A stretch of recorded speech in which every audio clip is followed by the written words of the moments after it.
रेगिस्तान की रेतों में अगर आप ध्यान से देखेंगे तो सिर्फ आपको रेगिस्तान में रेत ही मिलेंगे, लेकिन इसी इतिहास के पीछे हजारों साल पुरानी इतिहास छुपा हुआ है। ये ऐसी धरती है जहाँ किले पत्थर से नहीं बने थे, बल्कि उनके साथ जुड़ी थी राजाओं की महत्वाकांक्षी युद्ध की कहानी और बलिदान की यादें। ये धरती है दोस्तों राजस्थान। आज राजस्थान अपने विशाल रेगिस्तान और किले और राजपूत इतिहास के लिए जाना जाता है, लेकिन एक समय इस पूरे क्षेत्र को एक ही नाम से जाना जाता है। यहाँ अलग अलग रियासतें और राज्य थे। मेवाड़, मारवाड़, बीकानेर, जैसलमेर जैसी कई अनेक सारी शक्तिशाली क्षेत्र। स्थान शब्द का एक ही अर्थ था, राजाओं का स्थान, यानी कि राजाओं की भूमि। लेकिन इस धरती का इतिहास राजपूतों से भी बहुत पुराना है। राजस्थान के कलिबंगा जैसे पुरातात्विक स्थानों से सिंधु घाटी सभ्यता से जुड़े प्रमाण मिले, यानी इसका मतलब है कि हजारों साल पहले इस क्षेत्र में मानव विकसित बस्तियां मौजूद थी।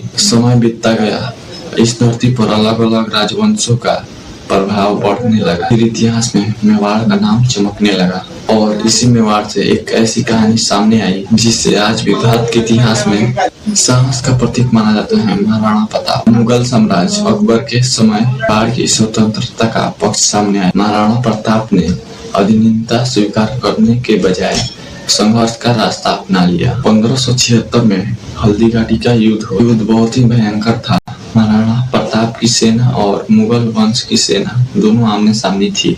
इस युद्ध के बाद भी महाराणा प्रताप की संघर्ष की सेना अभी समाप्त नहीं हुई थी। उन्होंने जंगलों और पहाड़ों में रहकर भी संघर्ष का रास्ता जारी रखा।